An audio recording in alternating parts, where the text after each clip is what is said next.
Halo, hai, balik lagi ke video Miss Ais. Kali ini Miss akan bahas tentang morfologi dan anatomi batang. Kalau kemarin Miss bahas tentang morfologi dan anatomi akar, sekarang kita move lagi ke bagian atas, yaitu ada batang. Nah, kita akan coba lihat struktur morfologi batang. Itu batang biasanya atau umumnya itu berbentuk panjang bulat seperti silinder. Kemudian dia punya ruas-ruas. Terus yang masing-masing dibatasi oleh buku-buku. Jadi dia punya ruas. Jadi kita bisa katakan bahwa ini adalah ini di sini ada tebu ya. Tebu ini kita bisa katakan bahwa ini adalah ruas 1, kemudian ini adalah ruas 2, dan ini adalah ruas 3. Nah, setiap ruasnya itu dibatasi oleh buku-buku. Ini adalah buku-buku. Ini adalah buku, ini adalah buku, ini adalah buku. Jadi bukan buku fisik yang biasanya buat kalian belajar gitu ya. Bukan. Buku di sini adalah nodus, bahasa kerennya nodus. Terus ruas yang ini itu kita bisa bilang juga dengan istilah internodus. Jadi inter itu kan antar ya, internasional. Jadi kalau internasional itu berarti antar nasional. Internodus berarti dia antar nodus. Karena ini adalah nodus, maka yang di tengah-tengah ini namanya adalah internodus. Nah, ini tebu. Jadi ya tebu yang biasanya untuk membuat gula itu adalah batang, oke? Dan bagian B itu ada yang namanya kentang. Nah, mungkin kalian sebagian akan ada yang berpikir bahwa kentang itu adalah akar, padahal sebenarnya bukan. Kentang itu adalah seperti yang udah Miss bahas pada video pertama, bisa cek di bagian kanan atas, itu adalah batang. Kenapa? Karena dari batang itu biasanya muncul yang namanya tunas daun. Nah, sama di kentang ini ada tunas. Loh, akar kok muncul tunas? Itu adalah sesuatu yang menyalahi aturan gitu. Jadi makanya kentang itu adalah batang. Batang yang digunakan untuk menyimpan cadangan makanan. Dan sayangnya memang batangnya itu terpendam di dalam tanah, gitu, tidak muncul ke permukaan. Kemudian ini adalah rimpang, ini adalah buku, ini adalah buku, ini adalah buku, dan di sini muncul tunas. Berarti di sini maksudnya rimpang yang kunyit ini, jadi kunyit yang biasanya kita gunakan untuk olahan-olahan masakan atau jamu itu adalah batangnya. Oke, karena tadi udah ngomongin tentang morfologi batang yang mulai dari ada buku, ruas, dan seterusnya, nodus, internodus. Nah, kita lanjut lagi ke bagian anatomi batang. Oke, jadi di bagian anatomi batang ini sama seperti di anatomi akar, bentuknya penampang melintang ya. Jadi kalau misalnya ada batang berdiri tegak, kita motong nyamping kayak kita nebang pohon gitu. Nah, terus kalau misalnya kita amati, ya strukturnya akan adalah seperti ini strukturnya. Kurang lebih sama, masih di luar itu ada korteks, epidermis. Kemudian di bagian tengahnya akan ada yang namanya korteks. Ini ada parenchyma korteks. Kemudian di sini ada jaringan parenchyma. Nah, kemudian yang namanya berkas pengangkut itu kalau di bagian monokotil itu tersebar secara acak. Ya sebenarnya mungkin nggak acak juga sih. Cuman kita melihatnya cenderung lebih acak gitu.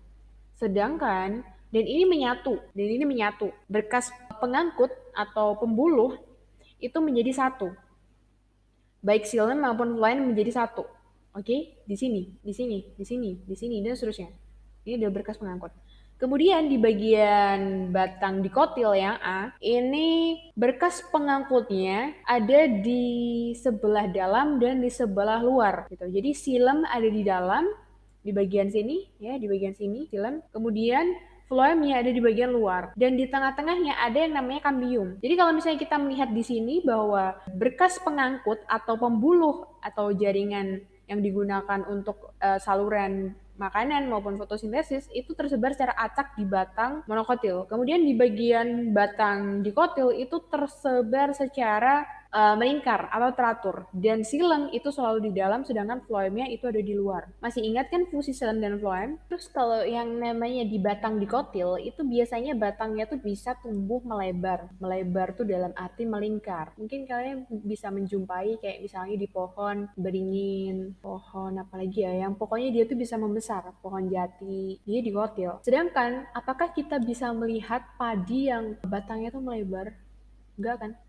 Monokotil itu kan contohnya ada padi, jagung gitu kan kayaknya nggak bisa. Rumput gitu kayaknya rumput tuh nggak bisa nambah batangnya jadi lebar selebar daun jati, pohon jati gitu. Karena apa? Karena ini tadi ada struktur si kambium gitu. Jadi yang membuat monokotil batang batang dikotil bisa menjadi lebar sehingga mungkin kalau kalian meluk batangnya aja mungkin butuh beberapa orang gitu ya saking lebarnya, itu karena ada pertumbuhan si kambium ini gitu. Jadi kambium ini nanti dia yang bagian biru ini ya, yang bagian biru di sini, ini nanti bisa melebar gitu. Jadi bisa melebar dan biasanya akan membentuk yang namanya lingkaran tahun. Ini kalian bisa ngelihat sih kalau jati-jati yang umurnya udah ratusan tahun tuh biasanya kalau misalnya ditebang itu nanti akan kelihatan lingkaran tahunnya. Nah, itu lingkaran tahun yang teramati itu sebenarnya adalah si kambium gitu. Kalau di monokotil nggak ada kambium, jadi dia tidak bisa tumbuh menjadi lebih lebar. Jadi kalau misalnya epidermis ini kadang juga kalau misalnya terluka, misalnya kita mukulin pohon pakai golok gitu ya, nanti epidermisnya akan rusak. Nah kalau misalnya rusak, itu nanti selanjutnya kalau di batang dikotil itu bisa digantikan oleh yang namanya jaringan gabus gitu. Kita lanjut ke karena kita udah ngomongin tentang morfologi dan anatomi, kita lanjut ke fungsi. Jadi selain struktur, kita udah ngomongin struktur, kita sekarang ngomongin fungsi. Jadi fungsi batang itu otomatis dia menyokong tumbuhan supaya tetap berdiri tegak, kemudian juga sebagai sarana transportasi, tempat menyimpan cadangan makanan, kayak misalnya tadi di kentang, di kunyit, kemudian ada di tebu gitu ya. Kemudian juga membantu proses pernapasan. Jadi pernapasan itu bisa terjadi tidak hanya di daun, tetapi juga di batang dengan menggunakan bantuan lentisel, gitu ya, di bagian permukaan batangnya. Selain itu juga batang bisa berfungsi sebagai alat perkembangbiakan vegetatif. Vegetatif itu apa bedanya sama generatif? Kalau generatif itu kawin, vegetatif maka yang tidak kawin. Mungkin bisa melalui stek dan seterusnya. Dan kemudian kita juga ada beberapa batang tumbuhan yang mengalami modifikasi seperti ini. Oke, seperti tadi yang sudah Miss tampilkan bahwa misalnya kentang itu sebenarnya adalah umbi batang. Umbi karena dia di dalam tanah tapi sebenarnya adalah batang. Gitu. Jadi umbi batang makanya. Nah, fungsinya apa? Dia punya umbi batang adalah untuk menyimpan cadangan makanan dan juga alat perkembangbiakan vegetatif. Konon sih ada biji kentangnya gitu ya kalau nggak salah. Terus kunyit atau yang sebelah sini itu dia punya struktur yang namanya rimpang di dalam tanah juga. Dan rimpangnya itu fungsinya adalah alat perkembangbiakan dan penimbun zat makanan. Kenapa di sini sebagai alat perkembangbiakan? Karena ada tunas yang muncul sebagai nanti bisa jadi daunnya akan naik jadi tumbuhan baru. Ini memanjang, ada tunas lagi, tumbuh lagi ke sini. Nanti ada rimpang lagi gitu. Kemudian bagian tiga atau bawang itu sebenarnya juga bawang ini adalah batang, ini adalah batang, ini adalah batang, ini ada akarnya. Ini daunnya ke atas, ini batangnya ya si bawang itu. Jadi bawang itu dia namanya umbi lapis karena strukturnya itu seperti berlapis-lapis dan fungsinya otomatis sebagai penyimpan cadangan makanan. Oke.